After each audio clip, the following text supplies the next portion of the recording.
తులసి news కు స్వాగతం. మాజీ వ్యవసాయ శాఖ మంత్రి నెల్లూరు జిల్లా వైఎస్ఆర్సీపీ జిల్లా అధ్యక్షుడు కాకాణి గోవర్ధన్ రెడ్డి 5 మందితో రామాయపట్నం పోర్టును సందర్శించడానికి అనుమతులు తీసుకుని పోర్టు పరిస్థితిని పరిశీలించేందుకు ప్రయత్నించారు. ఈ సందర్శన విషయాన్ని ఆయన మీడియా సమావేశం కూడా నిర్వహించి అక్కడి పనుల స్థితిపై బట్టబయలు చేయాలని వైసీపీ నాయకులకు సూచించారు. అనంతరం జిల్లా వైసీపీ నాయకులు భారీగా రామాయపట్నం పోర్టు వద్దకు చేరడంతో జిల్లా ఎస్పీ ఆదేశాలపై ఉలవపాడు పోలీస్ స్టేషన్కు పోలీసులు తరలించారు. అప్పుడే విజయవాడ నుండి తిరిగి వస్తున్నప్పుడు పోర్టు వద్ద కాకాణి గోవర్ధన్ రెడ్డి కారు ఆపి దిగిన తర్వాత ఆయనను పోలీసులు చుట్టుముట్టి అడ్డుకున్నారు. ఈ కారణంగా ఆయనను రామాయపట్నం పోర్టు వద్దకు ప్రవేశించకుండా నిరోధించారు. దీంతో రోడ్డు మీద పోలీసుల మధ్య వైసీపీ నేతలతో వాగ్వాదం జరగ్గా తర్వాత ఆయన మీడియా సమావేశం నిర్వహించారు. ఈ సంఘటన ప్రకారం రామాయపట్నం పోర్టు అభివృద్ధిలో కూటమి ప్రభుత్వం నెగ్లిజెన్స్ చేశారని ఆయన తీవ్రంగా విమర్శించారు.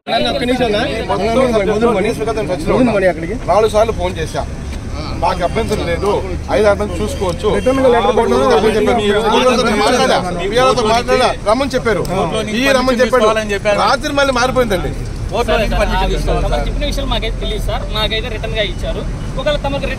చెప్పాను ఎస్ఐ గారు, డీసీపీ గారికి చెప్పాను. వారు కూడా రమ్మని చెప్పారు. 5-6 మంది తీసుకుని చెప్పారు. ఇప్పుడు ఏం చెప్తాడు డీఎస్పీ గారు వచ్చి, మీకు పర్మిషన్ ఇచ్చాడు, లేటెస్ట్ గా మాకు పర్మిషన్ లెటర్ రెఫర్ చేసి క్యాన్సిల్ చేయమన్నాడు కాబట్టి మేము క్యాన్సిల్ చేసామని అంటారు. దానికి ఇచ్చిన తర్వాత వాళ్ళు కమిటీ అవుతారు కదా సార్, ఎవరైనా సరే కమిటీ అవుతారుగా. ఏముందండి, ఎన్నిసార్లు పోర్టుకు పోలేదు. మేము ఈ పోర్టు జగన్మోహన్ రెడ్డి గారు ముఖ్యమంత్రిగా ఉన్నప్పుడు, నేను మంత్రిగా ఉన్నప్పుడు ఫౌండేషన్ వేసినటువంటి పోర్టు. చూద్దామో ఆ రోజుకి ఈ రోజుకి పరిస్థితి ఏంటంటే, మీరు చూడటానికి లేదు, వాళ్ళు మాకు లెటర్లు ఇచ్చినారు కాబట్టి మేము లాండ్ ఆర్డర్ మెయింటైన్ చేస్తామంటే మీరు బ్రహ్మాండంగా లాండ్ ఆర్డర్ మెయింటైన్ చేయండి, మాకేం ఇబ్బందిలే. కాకపోతే మా ఆర్గ్యుమెంట్ ఏంటంటే, మమ్మల్ని రమ్మని ఎందుకు ఆపాడు అతను అనేటువంటి దానికి తేలాలి కదా, తెలియదు కదా. అందుకని మీరు పిలిపింది, మేము అబద్ధాలు చెప్పామా పని, అతను అబద్ధాలు చెప్పాడా తేల్చండి. ఎందుకు లేండి కాదు, మేము మళ్ళీ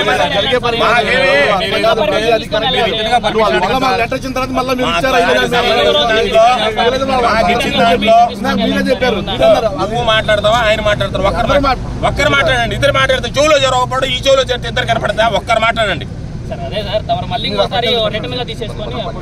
అది వేరే విషయం. మేము ఎట్టపోవాలని మీరు చెప్పండి మాకు. ఒకవేళ మేము పోగలిగితే పోతాం, వాళ్ళు పర్మిషన్ పోతాం. 2 సంవత్సరాలు జగన్మోహన్ రెడ్డి గారు ముఖ్యమంత్రిగా ఉన్న సమయంలోనే దాదాపుగా ఫిజికల్ ప్రోగ్రెస్ అంటే 51% పనులు పూర్తి చేశారు. జగన్మోహన్ రెడ్డి గారు చంద్రబాబు నాయుడు లాంటి శంకుస్థాపన చేసి వెళ్లేటువంటి ముఖ్యమంత్రి కాదు.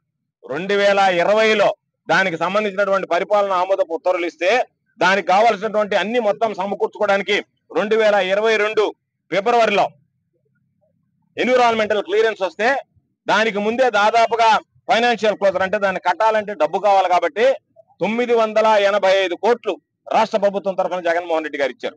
3938 కోట్లు పవర్ ఫైనాన్స్ కార్పొరేషన్ ఏదైతే ఉందో వాళ్ళు దానికి సంబంధించిన దాంట్లో ఫైనాన్స్ క్లోజర్కి వచ్చారు.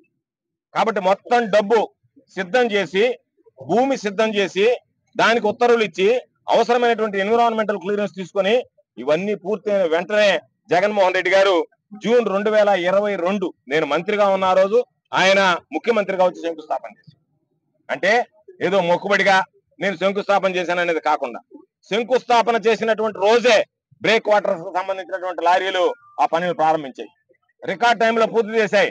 జగన్మోహన్ రెడ్డి గారు ముఖ్యమంత్రిగా ఉన్నప్పుడే ఒక బెర్త్ ను పూర్తి చేశారు. దానికి మరలా ఎన్విరాన్మెంటల్ క్లియరెన్స్, కస్టమ్స్ క్లియరెన్స్ రావాల్సి ఉన్నది. ఆ కస్టమ్స్ క్లియరెన్స్ ఆలస్యమైంది. దానివల్ల ఆయన పాపం అప్పుడు చెప్పాం, కస్టమ్స్ క్లియరెన్స్ ఆలస్యం అవుతుంది, పోర్టు సిద్ధంగా ఉంది, ఈ రోజు ఒక బెర్త్ పూర్తయింది, దానికి సంబంధించి 4 బెర్తులు ఒక బెర్త్ పూర్తయింది కాబట్టి మనం ఆపరేట్ చేయొచ్చు అన్న 4 బెర్తులు పూర్తయిన తర్వాత చేద్దామని చెప్పాడు తప్ప చంద్రబాబు నాయుడు లాగా ఈరోజు అర్ధాంతరంగా ఏమి కానటువంటివి, ఉన్నటువంటివి, లేనటువంటివి మాట్లాడతా పూర్తి కాకుండానే ప్రారంభోత్సవాలు చేసేటువంటి ఆ సాంప్రదాయం, సంస్కృతి జగన్మోహన్ రెడ్డి గారి దగ్గర లేదు కాబట్టి ఈరోజు దానికి సంబంధించి జగన్మోహన్ రెడ్డి గారు ముందుకు వెళ్ళలేదు. నేను చెప్పేది పోర్టుకు సంబంధించి దాదాపుగా 1276 కోట్ల రూపాయలు కొంతమంది ఎవరు రాస్తారు, బిల్లులు చెల్లించలేదు కాబట్టి పోర్టు ఆగిపోయింది.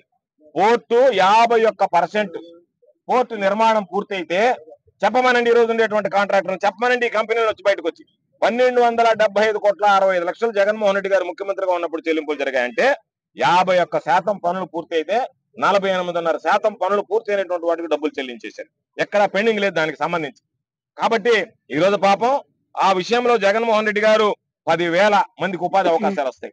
ఎంత అభివృద్ధి జరిగింది రాష్ట్రంలో, ఎన్ని రకాలైనటువంటి అభివృద్ధి పనులు చేశాడు. ఈరోజు పాపం చాలా మంది మమ్మల్ని విమర్శిస్తున్నారు, జగన్మోహన్ రెడ్డి గారి హయాంలో చేసినటువంటి అభివృద్ధిని చెప్పుకోలేకపోయారని చెప్పి. ఇది వాస్తవం. ఎందుకంటే ఈ రోజు మేము ఆ అభివృద్ధిని గురించి ఒకసారి చూద్దాం. ఎందుకు పనులు ఆగిపోయాయంటే, నేను ఛాలెంజ్ విసురుతున్నా కూటమి పాలనకి, తెలుగుదేశానికి. మేమున్నప్పుడు జగన్మోహన్ రెడ్డి గారి ముఖ్యమంత్రిగా వైఎస్ఆర్ కాంగ్రెస్ పార్టీ ప్రభుత్వంలో 51% పనులు చేస్తే, మేము చేసినటువంటి పనుల్లో కనీసం 10% మీరు ఈ 15 నెలల్లో పూర్తి చేశారా? ఎందుకు చేయలేకపోయారు? జగన్మోహన్ రెడ్డి గారు 15 మాసాలు 16 మాసాల్లో 51% పనులు పూర్తి చేస్తే, మీరు అధికారంలోకి వచ్చినటువంటి 15 నెలల్లో 5% పూర్తి చేయకుండా లాలూచిపడి కాంట్రాక్టర్లను ఎవరిని తరిమేద్దాం, ఎవరికి వర్కులు ఇద్దాం, ఎవరికి ప్రైవేటైజేషన్ చేద్దాం, ఎవడు నాకు కమిషన్లు ఇస్తే వాళ్ళకి వర్కులు ఇద్దాం అనేటువంటి ఆలోచనలో మీరు చంద్రబాబు కొడుకు లోకేష్ ఆలోచన చేస్తే, ఇక్కడ ఉన్నటువంటి ఎమ్మెల్యే గారు, ఇక్కడ ఉన్నటువంటి కాంట్రాక్టర్ ఎవరు నాకు ఇస్తే వాడిని పెడదాం, ఎవరు డబ్బులు ఇస్తే వాళ్ళకి ఉద్యోగాలు ఇస్తామని చెప్పి స్థానికంగా ఉండేటువంటి ఎమ్మెల్యే తయారయ్యాడు. సామెత ఉంది కదా, ఆవు చేలో మేస్తే దూడ గట్టును మేస్తుంది అన్నట్టుగా కూటమిలో ఉండేటువంటి పెద్ద బడా నాయకులే ఈ కాంట్రాక్టర్ పనులు ఆపేయండి, ప్రజల అవసరాలు పడలే, ఉపాధి అవకాశాలు పడలే, రైతులు ఏమైపోయినా పర్వాలే, మాకు కమిషన్ వచ్చిందాకా అక్కడ పనులు ఆపండి అని చెప్పి 15 నెలలు ఆపి, ఈ రోజు వాటిని మరలా తిరిగి ప్రారంభించి ఒక కంపెనీకి అప్పచెప్పి, మీరు అనుకున్నటువంటి కంపెనీతో మాట్లాడుకొని డీల్ ఫైనల్ అయిన తర్వాత వాళ్ళకి అప్పచెప్పి, ఈ రోజు మీరు ఆ పనుల్లో 10% కూడా పూర్తి చేయలేక చంద్రబాబు నాయుడు మాట్లాడితే ఆయన చెప్తాడు, నాకు అంత అనుభవం ఉంది, ఇంత అనుభవం ఉంది, నాకున్నటువంటి అనుభవం ఎక్కడ లేదు, నేను అన్నిటికీ ఆద్యుని అని చెప్పేటువంటి చంద్రబాబు, నువ్వు కమిషన్ల కాజ్యుడుగా, అభివృద్ధి కాజ్యుడుగా. దీనికి సంబంధించినటువంటి దాంట్లో ఈ రోజు జగన్మోహన్ రెడ్డి గారి అభివృద్ధి అంటే ఏ విధంగా ఉండాలో చూపించాడు. మచిలీపట్నంలో పోర్టు తెచ్చాడు. దాదాపుగా 5,500 కోట్ల రూపాయలతో ఈరోజు మచిలీపట్నానికి సంబంధించి 35 మిలియన్ టన్నులు, మిలియన్ అంటే 10 లక్షల టన్నులు ప్రయాణం, 35 మిలియన్ టన్నులకు సంబంధించినటువంటి సామర్థ్యంతో అక్కడ 10,000 ఉద్యోగాలు వచ్చేటువంటి విధంగా చర్యలు చేపట్టాడు. అదేవిధంగా మూలపేటకు సంబంధించినటువంటి పోర్టు తెస్తే 23.5 మిలియన్ టన్నుల ప్రయాణం సంవత్సరానికి, దాదాపుగా 5,000 కోట్ల రూపాయలతో, అంటే రోజు లెక్క చూస్తే 15,000 కోట్ల రూపాయలకు సంబంధించి ఈ 3 పోర్టులకు సంబంధించినటువంటి నిర్మాణానికి శ్రీకారం చుట్టి ఏదో మొక్కుబడిగా ఇచ్చేసామని కాకుండా, దానికి సంబంధించినటువంటి సీడ్ క్యాపిటల్ ఏదైతే ఉందో మ్యారిటైమ్ బోర్డు నుంచి ఆయన చెల్లించి, దాని ద్వారా పాపం వాళ్ళకి సంబంధించినటువంటి బ్యాంకు లోన్లతో సహా ఇచ్చి బ్యాంకులో పెట్టి మీరు పనులు చేయండి అని చెప్పి పురమాయించి వెంటనే పనులు పరుగులు పెట్టించి 50% పైన నిర్మాణ పనులు పూర్తి చేస్తే, ఈ రోజు మీరు వాటిలో డీళ్లు మాట్లాడుకుంటా, వాటిని పూర్తి చేయకుండా, పట్టించుకోకుండా, ప్రజల ఆశ్రయం మీద నీళ్లు తలతా, మీ ఇష్ట ప్రకారం వ్యవహరిస్తా మేము ఈ రోజు వెళ్తే, ఈరోజు నేను అడుగుతున్నాం, మచిలీపట్నం పోర్టు ఎవరు తెచ్చారు, రామాయపట్నం పోర్టు ఎవరు తెచ్చారు, మూలపేట పోర్టు ఎవరు తెచ్చారు? ఈ 3 పోర్టులకు సంబంధించి దాదాపుగా 30,000 మంది ఉద్యోగాలకు ఎవరి వల్ల వస్తున్నాయి? వీటికి సంబంధించినటువంటి 15,000 కోట్ల రూపాయల నిధులు ఎవరు సమకూర్చారు?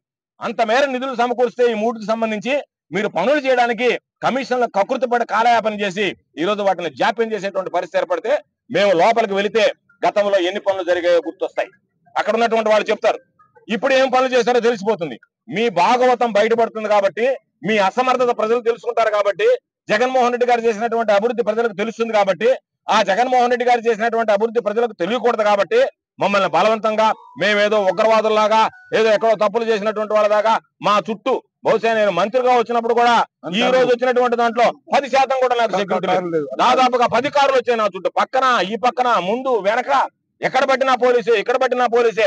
పాపం మేము వస్తున్నాం అని చెప్పి వచ్చినటువంటి అమాయకుల మీద లాఠీ చార్జ్ చేయడం, వాళ్ళని తీసుకెళ్లి పోలీస్ స్టేషన్ లో నిర్బంధించడం, ఇటువంటి పనులు బహుశా నేను అనుకున్న బ్రిటిష్ పాలనలో ఏమైనా జరుగుంటాయో కానీ ఎమర్జెన్సీ కాలంలో కూడా ఇంత దారుణాలు జరిగి ఉండవు. అధికారులు ఈ రోజు చెప్పడమే తొందర. ఈ రోజు చెప్తున్నారు, మేము ఇక్కడికి రావడానికి అనుమతులు ఇచ్చారా అంటే మాకు రిటర్న్ పర్మిషన్ ఇచ్చారన్నాడు. ఒకవేళ వాళ్ళు మాకు రిటర్న్ పర్మిషన్ ఇచ్చినా 1 గంటలో వీళ్ళు క్యాన్సిల్ చేస్తారు. అంటే మేము రాకూడదు, చూడకూడదు. జగన్మోహన్ రెడ్డి గారి అభివృద్ధి అనేటువంటిది ప్రజలకు తెలియకూడదు. ఈ రోజు ఈ ప్రభుత్వం చేస్తున్నటువంటి కమిషన్లతో ఏ విధంగా నాశనం చేస్తుంది అనేటువంటిది బయటకు రాకూడదు. కాబట్టి ఒక దుర్మార్గం అనేటువంటి ఆలోచనతో ఈ రోజు నేను అడుగుతున్నాను, ఇండోసోల్కి సంబంధించి జగన్మోహన్ రెడ్డి గారు 6,000 ఎకరాలు, ఆ 6,000 ఎకరాలకు సంబంధించినటువంటి భూమి అక్కడ ఉంటే, దానిలో ఇప్పటికి 100 ఎకరాల పైన దాదాపుగా ఆ ఇండోసోల్ కంపెనీకి అప్పచెప్తే, వాళ్ళ ఆధీనంలో ఇప్పుడు పాపం 100 ఎకరాల వాళ్ళు పనులు ప్రారంభించి పనులు చేసుకుంటుంటే, మిగతాది తీసుకెళ్లి నేను బీపీసీఎల్కి ఇస్తాను, మీరు కరేడుకి వెళ్ళమంటే, ఒక పక్క బీపీసీఎల్కి ఇవ్వడం మాకు అన్యాయం. మేము బీపీసీఎల్కి అయితే భూములు ఇచ్చిన వాళ్ళం కాదు, మేము ఇచ్చింది ఇండోసోల్ కంటే ఇచ్చామని చెప్పి ఇక్కడ స్థానికంగా ఉన్నటువంటి గ్రామస్తులు గొడవ చేస్తుంటే, బీపీసీఎల్ వల్ల మేము నష్టపోతాం, మాకు కాలుష్యం బారిన పడతాం కాబట్టి మాకు వద్దు అని వీళ్ళు బాధపడుతుంటే, కరేడులో ఉన్నటువంటి వాళ్ళు అయ్యా మేము వ్యవసాయ కార్మికులం, వ్యవసాయ కూలీలం, వ్యవసాయం రైతులు ఉండేటువంటి వాళ్ళం, మాకు ఈ భూమి పోతే ఉపాధి పోతుంది అని చెప్పి కరేడులో ఉండేటువంటి వాళ్ళు బాధపడుతుంటే, ఇద్దరు బాధపడేటువంటి విధంగా ఒక సమస్యను సృష్టించి ప్రభుత్వం చంద్రబాబు నాయుడు ఆ గ్రామస్తుల్ని బాధపడతా, ఈ గ్రామస్తుల్ని బాధపడతా, ఏం చేయాలనేటువంటిది అర్థం కాకుండా కక్ష సాధింపుల్లో భాగంగా నేను ఇండస్ట్రీస్ తరిమేను అని చెప్తూనే వాళ్ళని తరిమేసేటువంటి ప్రయత్నంలో భాగంగా ఈరోజు ఇటు ప్రజలకు, పారిశ్రామికవేత్తలకు అందరినీ ఇబ్బంది పెట్టేటువంటి విధంగా ఉద్యోగ ఉపాధి అవకాశాలను అడ్డుకుంటూ రాకుండా ఈరోజు మీ స్వార్థ ప్రయోజనాల కోసం పనిచేస్తున్నారు తప్ప రాష్ట్ర ప్రజల ప్రయోజనాల కోసం పనిచేసేటువంటి పరిస్థితి లేదు. కాబట్టి ఈ 3 పోర్టుల నిర్మాణం పూర్తయ్యాయి. ఈ 3 పోర్టులు కూడా మాకు సంబంధించినటువంటి వైఎస్ఆర్ కాంగ్రెస్ పార్టీ వాళ్ళు ఈరోజు రామాయపట్నం పోర్టు, మనం ఉన్నటువంటి Ramayapatnam port, Machilipatnam port, Mulapeta port, ఇవన్నీ కూడా మా నాయకుడు గర్వంగా చెప్పగలం, మా నాయకుడు జగన్మోహన్ రెడ్డి గారు అని చెప్పి. ఎందుకంటే అభివృద్ధి అనేటువంటిది కేవలం సంక్షేమం కాకుండా సంక్షేమం అనేటువంటి మాట నిలబెట్టుకోవడమే కాకుండా చాలా మంది చెప్తారు జగన్మోహన్ రెడ్డి గారు సంక్షేమం మీద దృష్టి పెట్టాడు, అభివృద్ధి మీద దృష్టి పెట్టలేదు. ఇది అభివృద్ధి కాదా? ఇటువంటి అభివృద్ధి పనులు ఎన్ని చేశారు? ఈ రోజు జగన్మోహన్ రెడ్డి గారు చేసినటువంటి అభివృద్ధిని, ఆ అభివృద్ధిని మీరు అమ్ముకుంటారా? కాసులకు కకృతి పడతారా? ఒక పక్క చూస్తే ఈ పోర్టులు అమ్ముకుని 3 పోర్టులకు సంబంధించినటువంటి దాంట్లో 15,000 కోట్లతో 30,000 మందికి ఉద్యోగాలకు అవకాశం ఇస్తే ఆ 30 దానికి సంబంధించినటువంటి దాంట్లో వాటిని అమ్ముకున్నారు. 17 మెడికల్ కాలేజీలు తీసుకొస్తే 10 మెడికల్ కాలేజీ ప్రైవేట్ దారాదత్తం చేస్తున్నారు. మీరు చూడండి, ఈరోజు చివరకు చూస్తే గ్రామాలకు వెళ్తే పాపం ఆయన పవన్ కళ్యాణ్ గారు చెప్తాడు అప్పుడప్పుడు, ఎక్కడా ఎప్పుడు లేనటువంటి అభివృద్ధి నా హయాంలో జరిగిందండి. మీ హయాంలో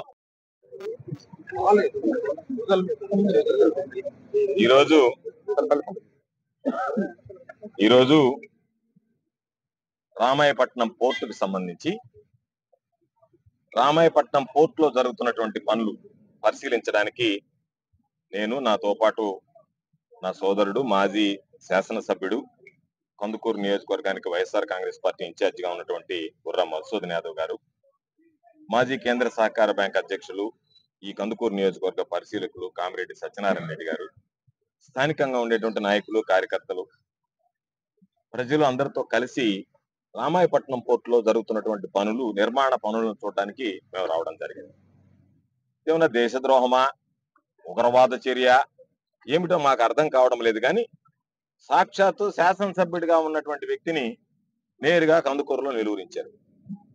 నేను నిన్న వేరే కార్యక్రమం ఉండి గుంటూరు వెళ్ళి తిరిగి వస్తుంటే టంగుటూరు జాతీయ రహదారి మీద సిఐలు, ఎస్ఐలు అందరూ ముట్టడించి ఆ టోల్ గేట్ వేయించి ఆ టోల్ గేట్ లో వాహనాలు కదలకుండా నిలువరించి, అదేమంటే కాసేపు నోటీస్ అంటారు, కాసేపు ప్రివెంటివ్ అరెస్ట్ అంటారు.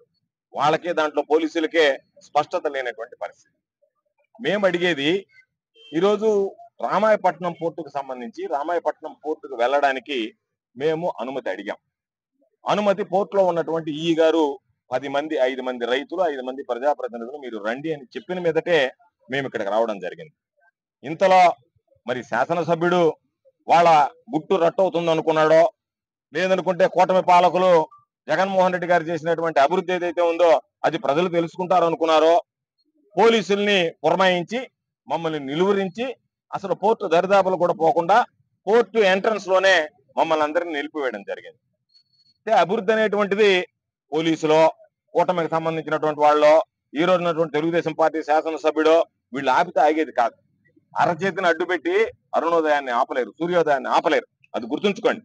కాకపోతే ఈ రోజు మనం వెళ్ళి చూసి ఉంటే జగన్మోహన్ రెడ్డి గారి హయాంలో ఈ రాష్ట్రంలో ఎంత మేర అభివృద్ధి జరిగిందనేటువంటి దాని మీద ఒక స్పష్టత ఉండేది. దానిలో భాగంగానే ఈరోజు రామాయపట్నం పోర్టుకు సంబంధించి, రామాయపట్నం పోర్ట్ అనేటువంటిది నేను జిల్లా పరిషత్ చైర్మన్ గా పనిచేసినప్పటి నుంచి ఆ రోజు కందుకూరు నెల్లూరు జిల్లాలో లేదు, ఒంగోలు జిల్లాలో ఉంది, కావలి నెల్లూరు జిల్లాలో ఉంది. ఒంగోలు, నెల్లూరు జిల్లా వాసుల కోరిక ఈ కందుకూరు, కావలి, కనకపట్నం కావాలి అంటే రామాయపట్నం రావాలి అనేటువంటి ఒక నినాదంతో దీనికి పాదయాత్ర చేసినటువంటి సందర్భాలు ఉన్నాయి ఎంతో మంది నాయకులు.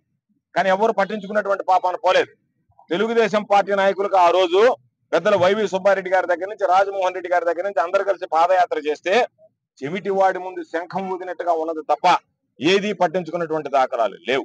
అటువంటి పరిస్థితుల్లో దాదాపుగా మొదటి ఫేజ్ లోనే 4,924 కోట్ల రూపాయలతో జగన్మోహన్ రెడ్డి గారు మొదటి ఫేజ్ కి దీనికి సంబంధించి ఒకటి తేవాలి అని చెప్పి జగన్మోహన్ రెడ్డి గారు అధికారంలోకి వచ్చిన తర్వాత 2020 ఫిబ్రవరి 4వ తేదీ పరిపాలన ఆమోద ఉత్తర్వులు ఇవ్వడం జరిగింది. అడ్మినిస్ట్రేటివ్ శాంక్షన్ మొట్టమొదటిగా జగన్మోహన్ రెడ్డి గారు అధికారంలోకి వచ్చిన వెంటనే ఫిబ్రవరి 2024వ తేదీన దీనికి సంబంధించి సుమారు 4,924 కోట్లతో ఈ ఫేజ్ 1 కింద రామాయపట్నం పోర్టుకు సంబంధించి నిర్మాణానికి మొట్టమొదటిగా ఉత్తర్వులు విడుదల చేయడం జరిగింది.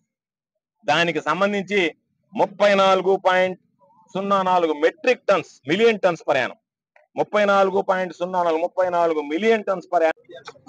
వైఎస్ఆర్ కాంగ్రెస్ పార్టీ అధ్యక్షులు వైఎస్ జగన్మోహన్ రెడ్డి గారి ఆదేశాల మేరకు ఈరోజు రామాయపట్నం పోర్టు పరిశీలన గురించి పెద్దలు గౌరవనీయులు మాజీ మంత్రివర్యులు జిల్లా పార్టీ అధ్యక్షులు కాకాని గోవర్ధన్ రెడ్డి గారు ఆధ్వర్యంలో ఇక్కడ రావాలని చెప్పి మేము పరిశీలన కోసం వచ్చాం.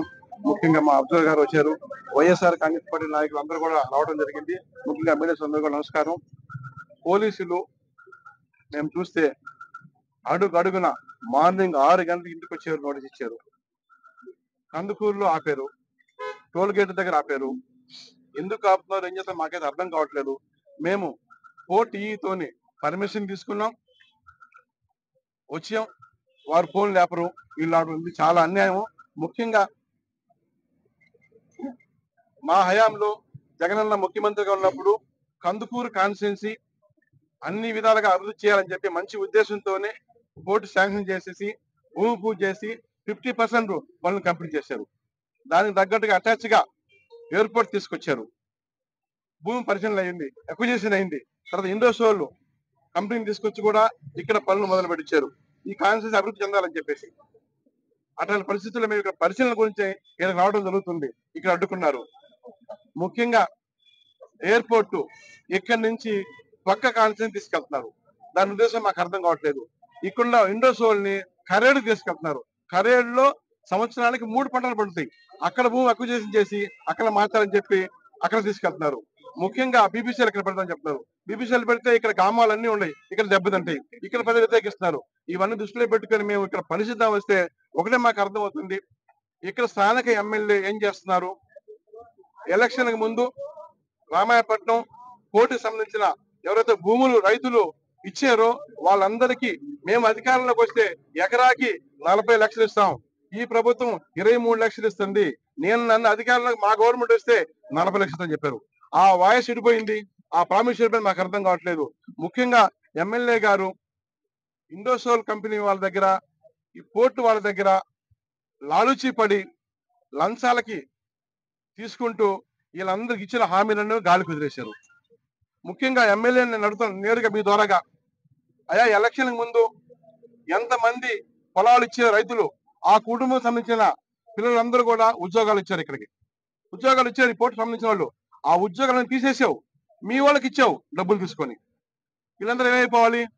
ఈ పొలాలు కోల్పోయారు, ఉద్యోగాలు తీసేసావు నువ్వు వచ్చిన తర్వాత.